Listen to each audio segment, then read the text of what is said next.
Graça e paz, amém, irmãos? Amém. Glória a Deus. Hoje nós ficamos até quase 2 horas da madrugada fazendo as cestas das mães, café da manhã.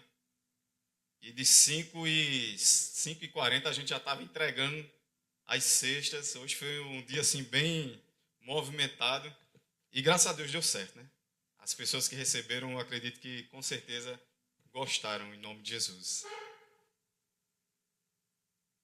Amados, eu queria convidá-los a abrir as vossas Bíblias em 2 Reis, capítulo 4. Nós leremos dos versos 1 até o verso 7.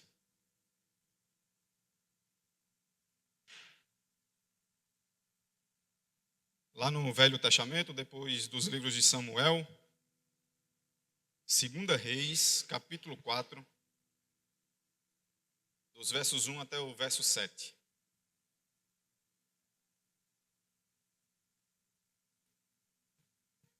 Todos encontraram? Misericórdia por aí, não? 2 Reis, capítulo 4, versos do 1 ao 7.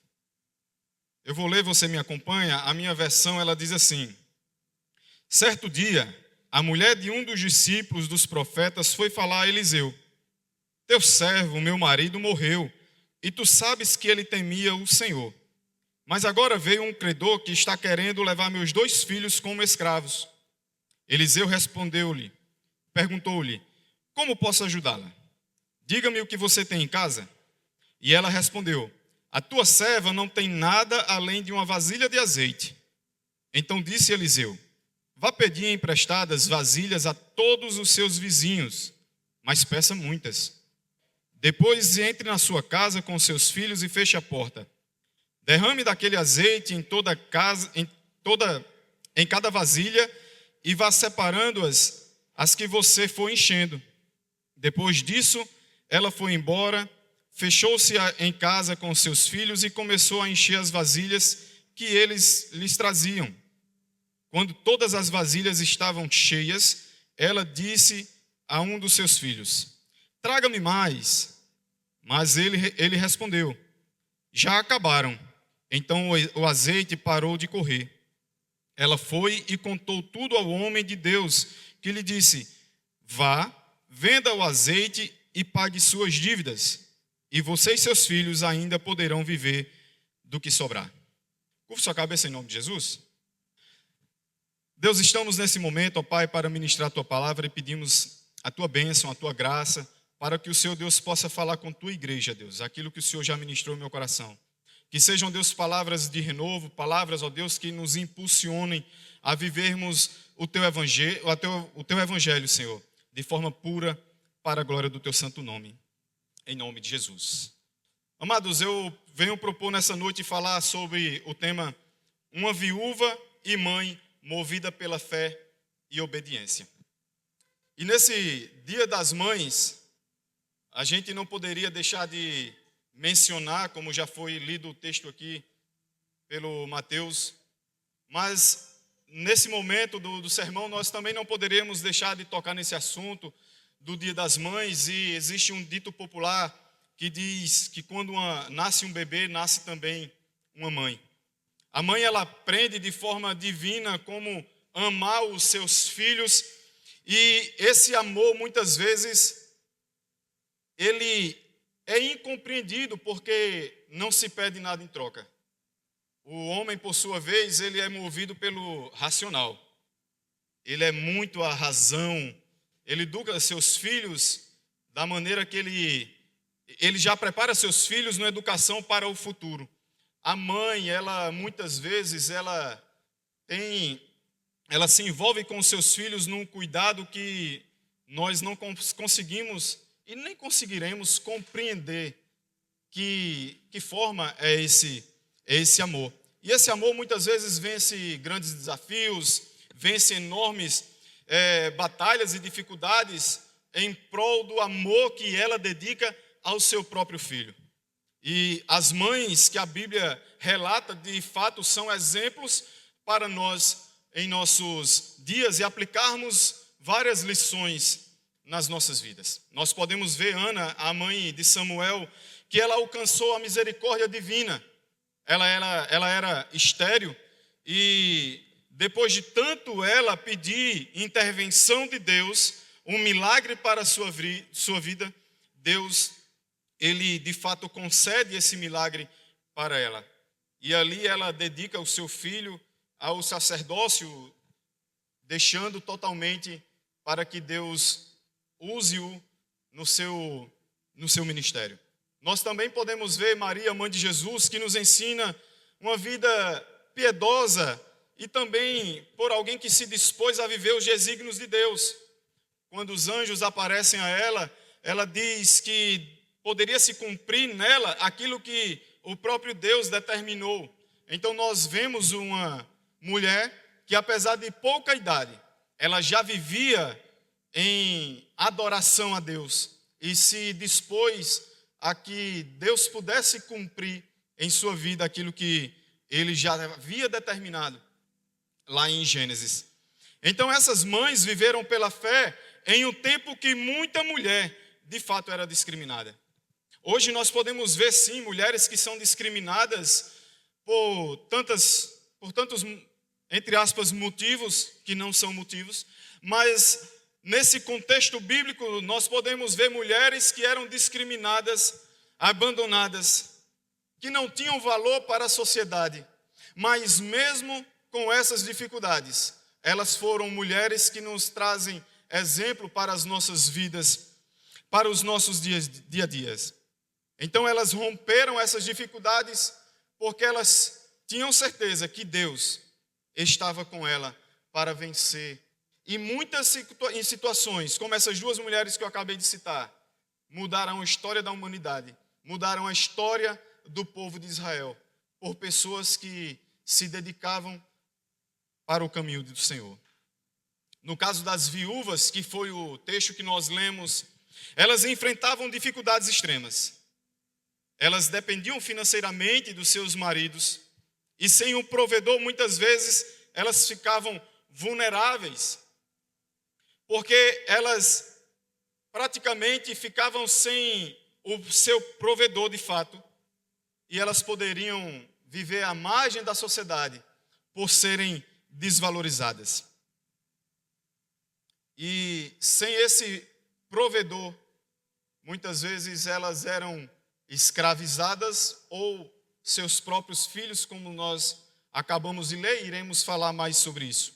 E é nesse contexto que nós iremos falar um pouco sobre o milagre que ocorreu na vida dessa viúva, sobre a maneira que Deus ele se revelou nesse momento, sobre a obediência que ela exerceu em tudo aquilo que o profeta determinou para que ela pudesse fazer. Então eu quero trazer algumas verdades bíblicas e eu começo falando sobre que ela reconhecia o testemunho do seu marido. O verso 1, a parte B, ela diz assim: teu servo, meu marido, morreu e tu sabes que ele temia ao Senhor. Então ela era uma mulher que tinha dentro da sua casa um marido que se dedicava à obra do Senhor. Ele era servo do profeta Eliseu. E assim ele era conduzido naquilo que Deus ele determinava para a sociedade de Israel, para o povo de Israel. E ela vendo tudo a maneira que ele se comportava, ela fala de maneira clara que ele temia ao Senhor. A viúva, ela reconhece um legado deixado pelo seu marido. Lembre-se que ela é viúva. E ela, quando chega para falar com Eliseu a respeito da aflição que ela está passando, ela diz para Eliseu: o meu marido, o teu servo, ele temia ao Senhor. E é bastante interessante e pertinente nós falarmos deste legado que o marido dela deixou para a sua família. Um legado de que ele temia ao Senhor.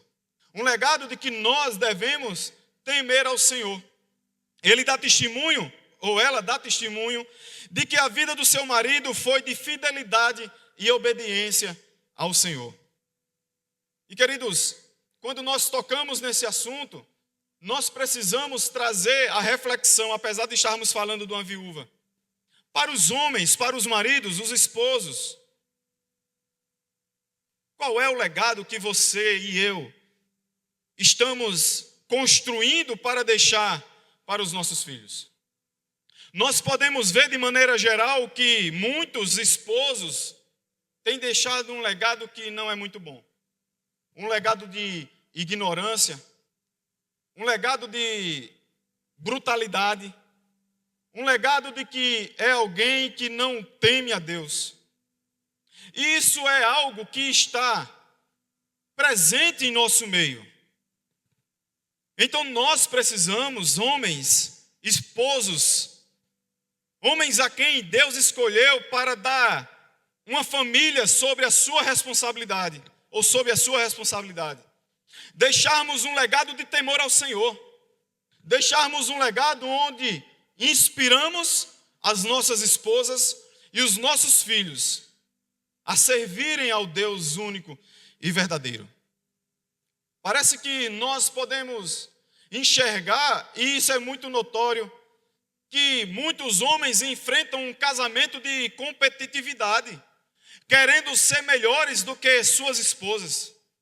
Mas Deus não construiu um casamento para ser de competição, onde um tem que ser melhor do que o outro, onde um precisa demonstrar que conhece mais do que o outro. Ou pasmem, homens que não aceitam mulheres a terem um salário maior do que os seus. Amados, casamento é uma construção e sobre o homem tem a responsabilidade de conduzir a sua família nos caminhos do Senhor. Também nós precisamos falar de maridos que deixam um bom legado. Legado de paz, de amor, de dedicação ao Senhor, de dedicação à sua família. E tudo isso, queridos, é uma forma de você adorar a Deus. Nós não podemos falar de adoração a Deus quando estamos apenas no culto e em nossa casa nós vivemos uma vida de que nós não somos inspiração para a nossa família de dedicação ao Senhor, porque em todos os momentos em que nós conduzimos a nossa família para adorar o Senhor, nós homens estamos também adorando a Deus. É a sua maneira de trabalhar, de se comportar no seu trabalho. Tudo que nós fazemos, como o apóstolo Paulo disse, deve ser para a glória do Senhor. E tudo que nós fazemos é uma demonstração do tipo de legado que nós iremos deixar quando um dia nós formos recolhidos ao Senhor. Qual é o legado que eu e você temos deixado para a nossa família? E nós podemos ver que, nesse texto que nós lemos, mesmo após a morte desse homem, ele deixou uma dívida. Uma dívida que era o motivo pela qual a mulher, a viúva, tinha ido conversar com o profeta Eliseu. Mas mesmo essa dívida não foi motivo para que essa mulher não reconhecesse o legado que ele tinha deixado para a sua família, de temor ao Senhor. Qual o legado que eu e você temos procurado deixar para a nossa família? A Bíblia nos dá a entender que a viúva, ela também ajudava o ministério do seu marido enquanto ele era vivo. Ela diz: teu servo, e tu sabes que ele temia o Senhor. Queridas mulheres, esposas, varoas valorosas, vocês são peças fundamentais no ministério que o Senhor tem dado aos vossos esposos. A esposa, ela precisa reconhecer o esforço que o seu marido tem feito para conduzir o seu lar nos caminhos do Senhor. Queridas mulheres, esposas, sejam mulheres que contribuem para que o ministério do seu esposo ele seja exercido de maneira que agrade ao Senhor. Amados, é uma realidade em que muitos homens têm medo de enfrentar o ministério que Deus ele dedicou, ou pelo menos distribuiu aos homens de maneira particular, porque ele não sabe se tem o apoio de sua esposa. Isso é uma realidade, não é covardia. E vocês precisam entender que vocês são fundamentais naquilo que Deus determinou como ministério para os seus maridos. Então, que você possa reconhecer aquilo que o seu esposo tem feito quando ele convida você e seus filhos para poderem se dedicar a um tempo de oração ao Senhor. Quando for para poder evangelizar ou qualquer outra tarefa que ele convide você a fazer. Contribua. Seja alguém que está ali cuidando do seu lar e dos seus filhos, porque enquanto esse homem, o marido dela, se dedicava em servir ao profeta Eliseu, naquilo que Deus determinava para o profeta, essa esposa cuidava do seu lar, cuidava dos seus filhos, também dedicando o seu lar ao Senhor. Então, queridos, quem nos dera que no momento em que partirmos, que o Senhor nos recolher, possamos deixar um legado de inspiração, de bom testemunho, onde os nossos familiares, os nossos amigos, nossos filhos, possam olhar para nós e dizer que nós deixamos um legado de inspiração para que eles possam também viver de maneira dedicada ao Senhor. A segunda lição que eu quero trazer nesta noite é que a viúva não abriu mão dos seus filhos. Existia uma dívida onde ela foi motivo de que essa viúva foi buscar um direcionamento e uma provisão do profeta Eliseu. Só que junto com essa dívida veio uma ameaça, onde os seus filhos seriam escravos. E ela não abre mão dos seus próprios filhos. No verso 1, a parte C, ele vai dizer: mas agora veio um credor que está querendo levar meus 2 filhos como escravos. Queridos, nesse momento nós podemos ver um desespero que bate nesta mulher, onde ela pode ver que os seus 2 filhos serão escravos, porque ela não tinha condições de pagar essa dívida. E nós podemos ver que ela era uma viúva, ela perdeu o seu marido e está prestes agora também a perder os seus 2 filhos. E o que seria dela? Sem a provisão do seu marido, sem seus 2 filhos que agora poderiam substituir o seu marido na provisão. E ela estava nesse momento também perdendo o seu potencial suprimento para a sua vida.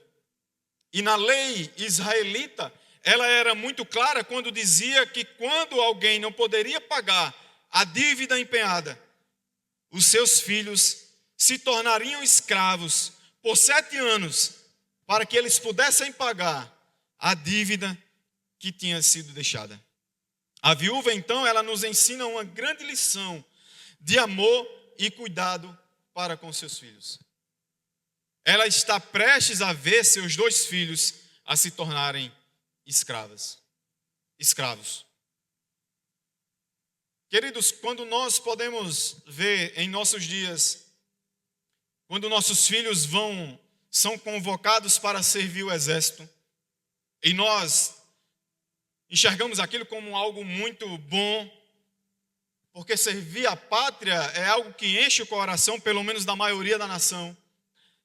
Mas quando vemos a realidade do que é servir ao exército, quando vemos aquelas pessoas fortes e que quando passam os meses, eles se tornam gravetos, magros, raquíticos, porque se dedicam em muitos momentos ali, eles chegam a uma certa comparação com a escravidão pela maneira que eles se dedicam em servir ao Senhor, mas é um momento de preparação, é importante entendermos isso, Mas para que nós possamos compreender esse impacto que traz de vermos nossos filhos fortes, robustos, e com o passar do tempo servindo ao exército se tornam magros, traz aquele impacto de dizer assim: meu Deus, meu filho está passando por uma situação ruim no exército.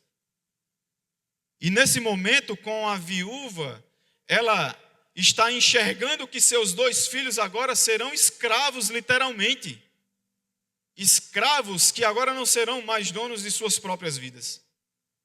E ela vai buscar, em forma de socorro, um direcionamento do profeta Eliseu. O que isso traz como lição para nós é que, assim como essa mãe, ela nos ensina a lutar por nossos filhos, nós devemos lutar por eles também, pelos nossos filhos. Amados, nós não devemos desistir de nossos filhos. Nós devemos lutar por nossos filhos, seja o que for colocado em nossas mãos. Seja a dificuldade que for. Nesse mundo de sedução, onde os vícios estão aí tentando escravizar nossos filhos, nós devemos dedicar as nossas vidas lutando aos pés do Senhor, pedindo estratégias a Deus, para que nossos filhos eles não sejam escravizados por aquilo que o mundo oferece a ele. Satanás ele tem feito muitas coisas de forma agradável para conduzir os jovens, os nossos filhos, a este mundo, para se afastar da presença do Senhor, para torná-los escravos daquilo que se torna um prazer passageiro e que se distancia do Senhor e os leva para um mundo de perdição. O filho pródigo, ele pede a sua riqueza, a sua herança e vai embora. E ele se contamina com aquilo que o mundo oferece como sedução. Mas o Pai, ele nos dá uma lição de amor incondicional. Um amor que não espera nada em troca. Um amor que não importa o que nossos filhos façam, nós precisamos amá-los porque nossos filhos, eles são herança do Senhor.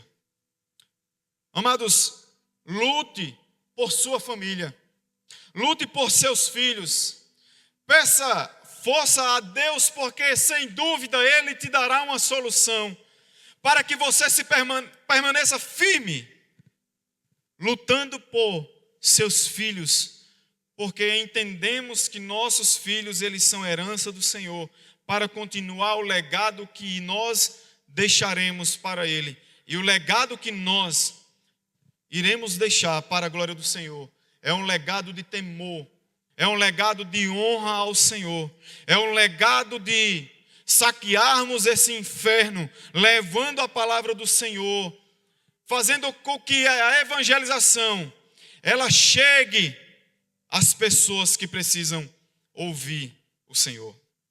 Terceira lição que eu queria trazer nesta noite é que Eliseu, usado por Deus, ele direciona o que a mulher ou a viúva precisa fazer. O verso 2, a parte A, ele diz assim: Eliseu perguntou-lhe: como posso lhe ajudar? Amados, Eliseu, ele é usado por Deus para acabar com a aflição daquela mulher. Eliseu, ele olha para aquela mulher com um olhar de que aquela mulher precisa ser cuidada. Com um olhar de que aquela mulher, ela precisa de socorro. E um socorro urgente, não é um socorro para depois. Quando vemos uma aflição de alguém, nós precisamos nos envolver com essa aflição. Nós jamais devemos despedir alguém aflito sem uma intervenção nossa. Porque da mesma forma que Deus ele interviu na sua vida, e Deus usou alguém para intervir na sua vida, nós precisamos ser agentes de Deus para intervir na vida de alguém. João ele diz em sua primeira carta que se nós vermos alguém necessitado, nós precisamos intervir na vida daquela pessoa que está necessitada. Nós não podemos nos omitir com o cuidado com as pessoas. As pessoas quando te procuram pedindo um direcionamento é porque elas enxergam em você um homem ou uma mulher de Deus que dará uma solução para aquela pessoa.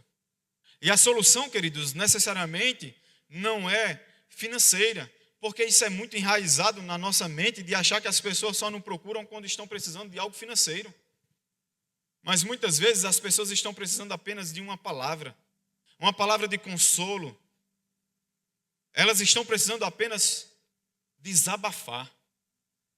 Será que eu e você estamos sendo agentes do Senhor para contribuir com essas pessoas para que elas tenham a solução que elas estão precisando para este momento? O Evangelho, queridos, é sentir a dor do próximo, é se envolver com a dor daquele que está necessitado. Romanos 12:15, ele vai falar: chore com os que choram. Como eu posso dizer que vivo do Evangelho se eu vejo alguém necessitado, seja por qualquer motivo, e eu não sou agente do Senhor, para contribuir com aquele sofrimento e ele acabe, cesse, ou seja apaziguado? Como que eu posso dizer que sou cristão se eu não vivo a dor do meu próximo? Se eu estou mais preocupado com coisas secundárias que não mudam a minha vida, mas as coisas que são primárias a gente deixa de lado. Amados, nós não temos mais profeta como tínhamos no Antigo Testamento, essa função de profeta. Mas nós somos cristãos para sermos usados pelo Senhor e mudarmos a história da vida de alguém. Seja através da mensagem do Evangelho, seja através de um socorro financeiro, seja através de uma escuta, seja da maneira que for que Deus vá te usar.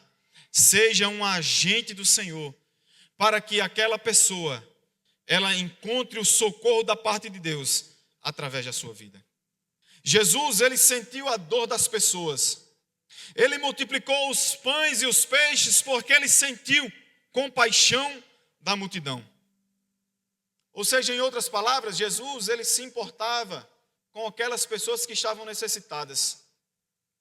Nós podemos ver lá em Mateus capítulo 15, verso 32, que Jesus diz, e Jesus chamando, o discípulo de Mateus diz, e Jesus chamando os seus discípulos disse: tenham compaixão da multidão. Como que o meu mestre, como aquela pessoa que eu digo que é o meu Salvador, tem compaixão de alguém e eu não tenho compaixão das pessoas? Eu estou muito mais preocupado em criticar alguém. Eu estou muito mais preocupado com alguém que está cantando fora do tom ou bota uma nota fora no instrumento. Eu estou muito mais preocupado quando alguém está pregando e se falou alguma coisa que fugiu do que o texto quer falar. Mas eu não me preocupo com alguém que está precisando de um socorro da parte do Senhor. O nosso mestre, aquela pessoa que nós dizemos que é o próprio Deus encarnado em pessoa, que nos ensinou a sermos cristãos que amam o próximo, que nos ensina a sentir a dor do próximo. Como que eu não posso pegar todo esse ensinamento e sentir a dor, sentir compaixão daquela pessoa que precisa de um socorro bem presente? Deus se importa muito mais com o amor que nós disponibilizamos para o nosso próximo, com a religiosidade que nós muitas vezes nos dedicamos e nos preocupamos a viver. Amar o próximo, os queridos, é o princípio fundamental da fé cristã. Não existe fé cristã se você não amar o seu próximo. Jamais eu e você podemos dizer que amamos alguém, que somos cristãos, se nós não amarmos o nosso próximo. Mateus capítulo 22, versos 37 ao 39, ele vai dizer assim: respondeu Jesus: ame o Senhor, o seu Deus, de todo o seu coração, de toda a sua alma e de todo o seu entendimento. Este é o primeiro e maior mandamento. E o segundo é semelhante: ame o seu próximo como a si mesmo. Isso significa que nós devemos tratar os outros com o mesmo cuidado e compaixão que temos por nós mesmos. Nós somos extremamente compreensíveis com os nossos próprios erros. Já percebeu isso?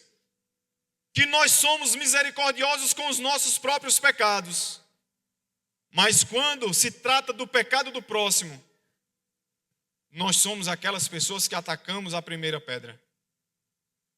Porque nós não temos cuidado e amor com o próximo. E claro que eu estou falando aqui de maneira geral, tá?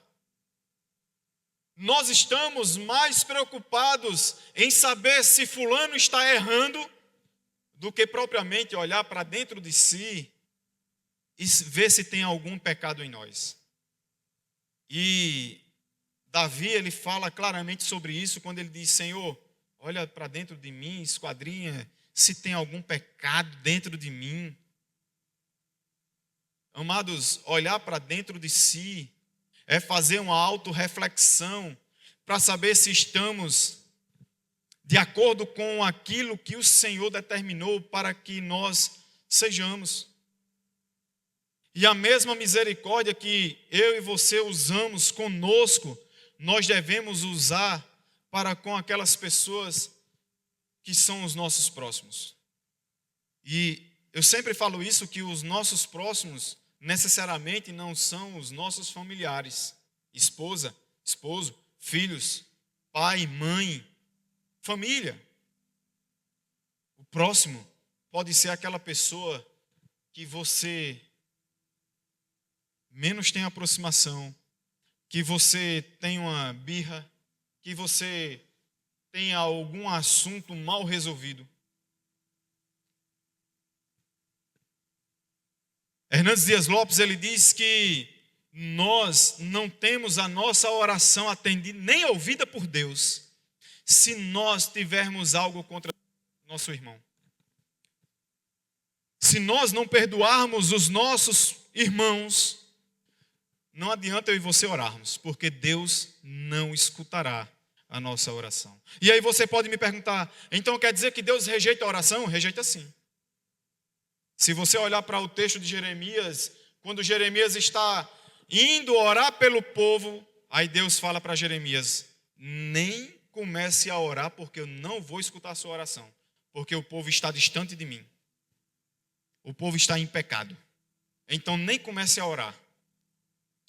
Então, amados, nós precisamos olhar para o nosso próximo com a mesma compaixão que nós olhamos para nós mesmos, com a mesma misericórdia que nós tratamos a nós mesmos, com o mesmo amor que nós temos para conosco.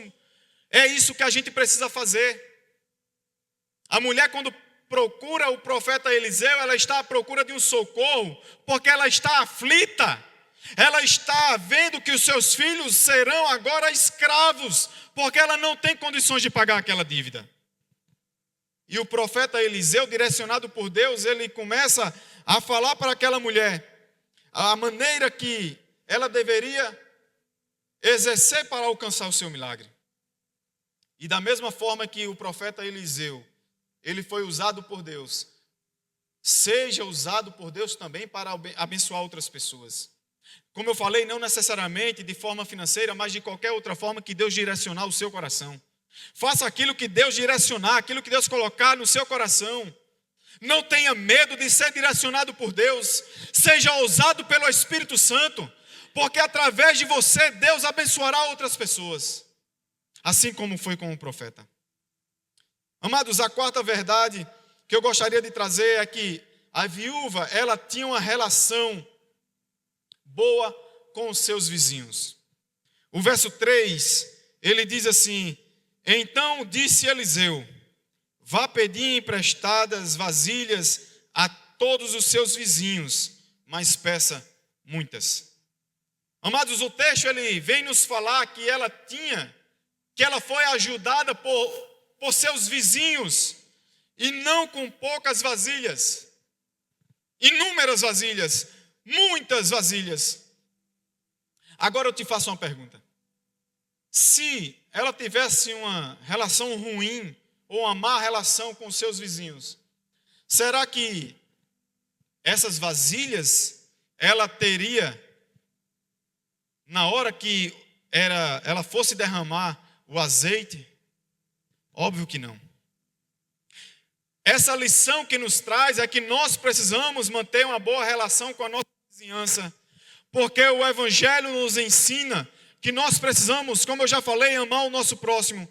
E nós que entendemos o Evangelho como uma mensagem de boa nova, uma mensagem de vitória, porque é uma mensagem que nós vencemos o pecado. Nós precisamos ter uma boa relação com a nossa vizinhança para levar a boa nova do Evangelho, para que elas sejam alcançadas através do Evangelho do Senhor. Amados, nós precisamos ser bênção na vida da nossa vizinhança. As pessoas que são os nossos vizinhos, eles não precisam olhar para nós e dizer que somos vizinhos chatos, crentes chatos, mas que nós somos pessoas que inspiramos outras a vivermos um evangelho puro. Como que nós seremos luz do mundo se nós não formos influência bíblica para essas pessoas? Nós podemos ver aí vários influencers digitais, influências que, se você olhar para 30 segundos para olhar essas pessoas, e não precisa ser descrente não, até no meio cristão tem influências que, pelo amor de Deus, não dá para aguentar 10 segundos a pessoa ouvir falar. Mas são pessoas que estão influenciando os nossos filhos, influenciando a nós mesmos da maneira errada. Eu e você conhecemos a verdade pura do Evangelho. E nós precisamos ser influentes neste mundo para combater os ensinos errados que está na sociedade. Amados, nós precisamos ser instrumentos de Deus para a vida de nossos vizinhos. Como que Deus ele quer usar você para seu vizinho? O que é que o seu vizinho tem falado a seu respeito? Será que seu vizinho ele tem olhado para você e tem se inspirado pela forma que você cuida da sua família? Será que o seu vizinho ele tem olhado para você, ele tem se inspirado pela maneira que você conduz o Evangelho para aquelas pessoas que estão ao seu redor? Jesus, ele quer te usar para alcançar as pessoas. E mesmo que não seja necessariamente através de você que os seus vizinhos sejam alcançados pelo Evangelho, é através de você que Deus ele quer plantar a semente, porque como Paulo diz, que um vem plantar, outro vem regar e outro colhe. Mas o fato é que Deus ele tem desafiado você e a mim para sermos embaixadores do Evangelho nesta terra. Nós somos representantes do Senhor. As pessoas precisam nos procurar com a expectativa e a esperança de que Deus vai nos usar para abençoar essas pessoas, seja da maneira que for. Então, queridos, que você possa e eu, que nós sejamos pessoas que têm uma boa relação com os nossos vizinhos, que sejamos fonte de inspiração, que sejamos portadores do Evangelho para esses vizinhos. Quando as pessoas, esses vizinhos, precisarem de uma oração, se você estiver sendo uma fonte de inspiração, pode ter certeza que é a você que ele irá procurar. Porque você é luz do Senhor para essas pessoas. Porque você é o perfume do Senhor que tem levado um aroma suave a essas pessoas. Então que você possa entender a responsabilidade que você tem na sua vizinhança para estender o Evangelho até essas pessoas. A última lição que eu quero trazer nessa noite, amados, é que ela fez de tudo, essa mãe, essa viúva, ela fez tudo conforme o profeta Eliseu a instruiu. Nos versos 3 e 5, diz assim: e então disse Eliseu: vá pedir emprestadas as vasilhas a todos os seus vizinhos, mas peça muitas. Depois entre na sua casa com seus filhos e feche a porta. Derrame daquele azeite em cada vasilha e vá separando-as, as que for enchendo. Depois disso, ela foi embora, fechou em casa com os seus filhos e começou a encher as vasilhas que eram trazidas. Ela fez tudo conforme o profeta Eliseu determinou. Eliseu passou todas as instruções que a viúva deveria fazer e ela prontamente seguiu as orientações daquele profeta. Amados, muitas vezes nós queremos andar pelos nossos próprios desígnios, quando o próprio Deus, Ele nos direciona o que nós devemos fazer, seja numa condução da nossa família, seja na condução do nosso ministério, seja no comportamento dentro da nossa própria comunidade. Muitas vezes nós queremos fazer conforme as nossas capacidades. Quantas vezes nós passamos por aflições no nosso dia a dia e achamos que as nossas capacidades, os nossos conhecimentos serão suficientes para alcançar o sucesso daquilo que nós precisamos, para alcançar a bênção que nós esperamos do Senhor. Mas aqui é claro e nítido que ela, conforme a palavra do profeta, ela se fecha na sua casa, ela entra na sua casa, fecha a porta e faz conforme o que o profeta determinou para que ela fizesse. Isso, amados, se chama obediência. Nós precisamos ser obedientes àquilo que o Senhor, Ele tem determinado para mim e para você. E não necessariamente quando nós estamos precisando de uma intervenção divina para nos abençoar, ou para alcançar um milagre, mas também para a nossa condução de vida do nosso dia a dia. Nós precisamos ser obedientes àquilo que o Senhor tem determinado para cada um de nós. Existe um alfabeto que nós sempre falamos para as crianças, que são 4 letras. Vocês lembram? OBDC.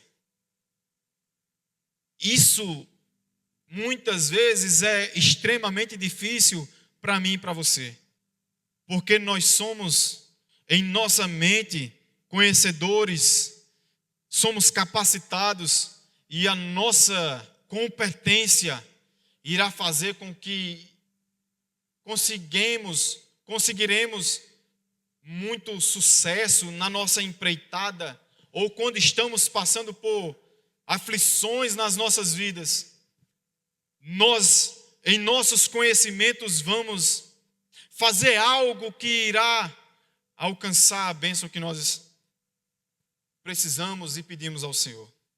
Mas Deus, Ele não precisa da sua ajuda nem da minha ajuda. Precisamos obedecer àqueles a quem o Senhor, Ele coloca em nossas vidas como líderes espirituais.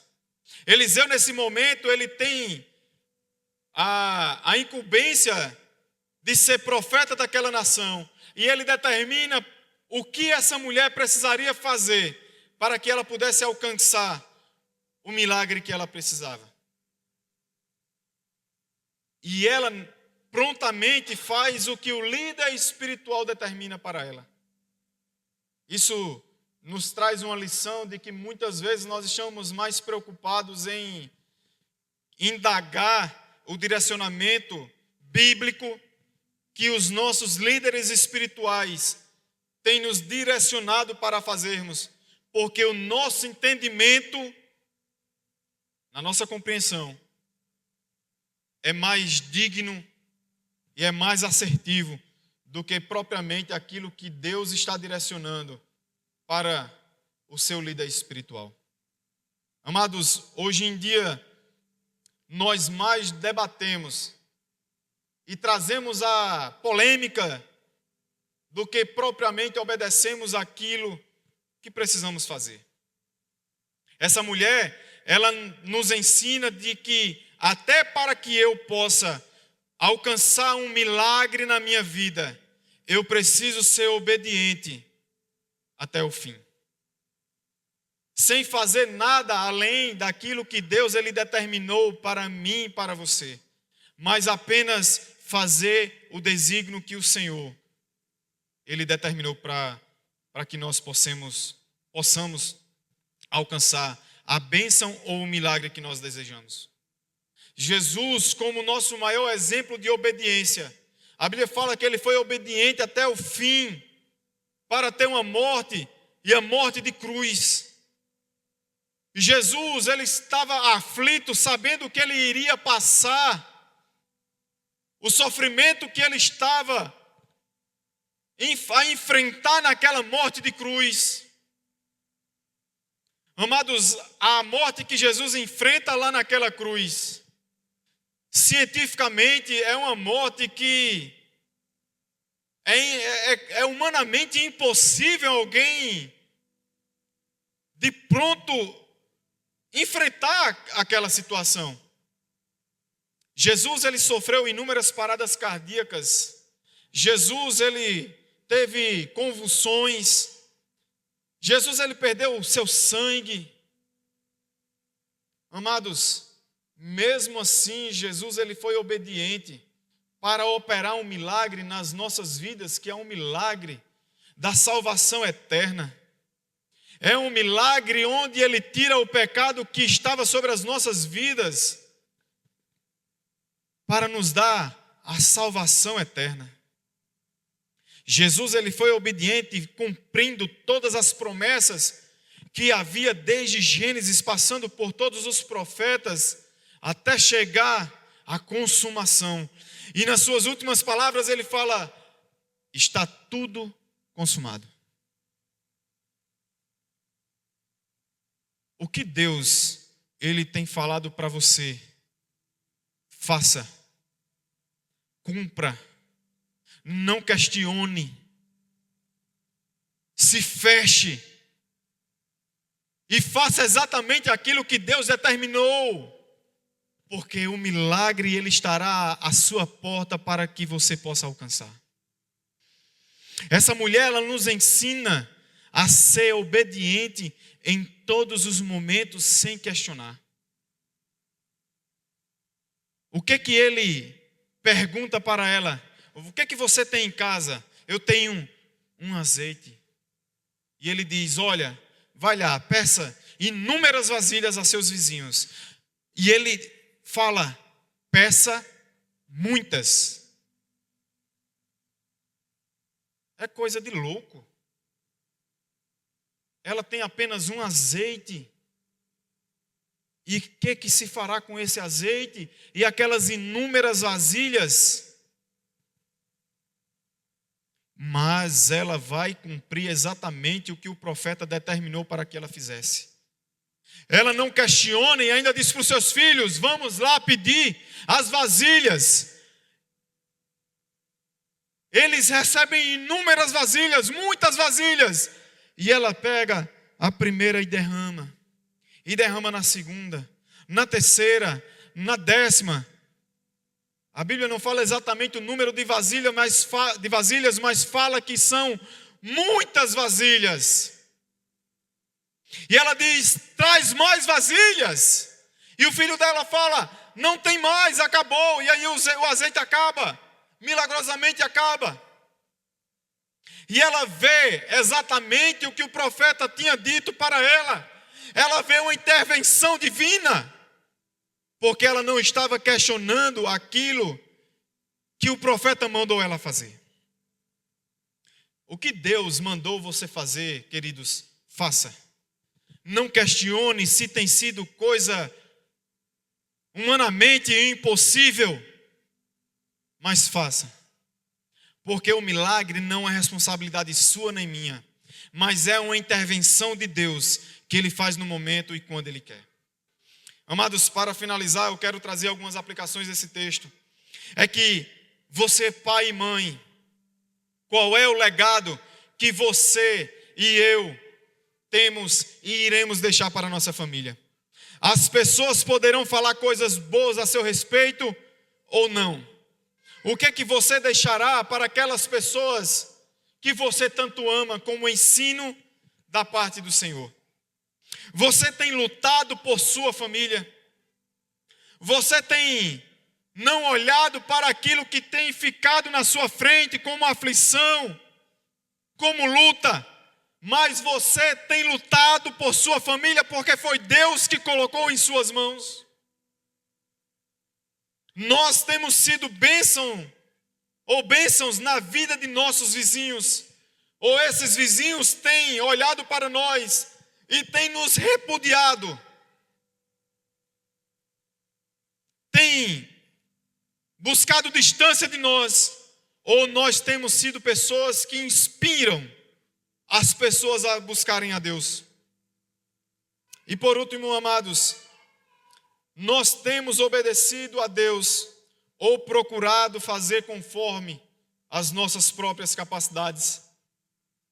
Eu e você temos entendido o que Deus tem determinado para mim e para você, ou nós temos questionado aquilo que Deus tem determinado para que nós possamos fazer. Que Deus Ele possa nos ensinar a sermos obedientes, entendermos que os sacrifícios, Ele não agrada a Deus. O que mais agrada a Deus é a sua obediência.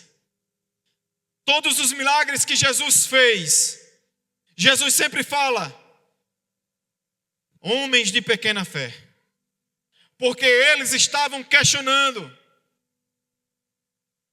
Jesus, Ele tem chamado a mim e a você a sermos pessoas obedientes àquilo que Ele tem falado para cada um de nós. E que sejamos, amados, movidos por fé, porque ela é a certeza de que Deus se levantará em nosso favor no tempo devido. Amém, queridos?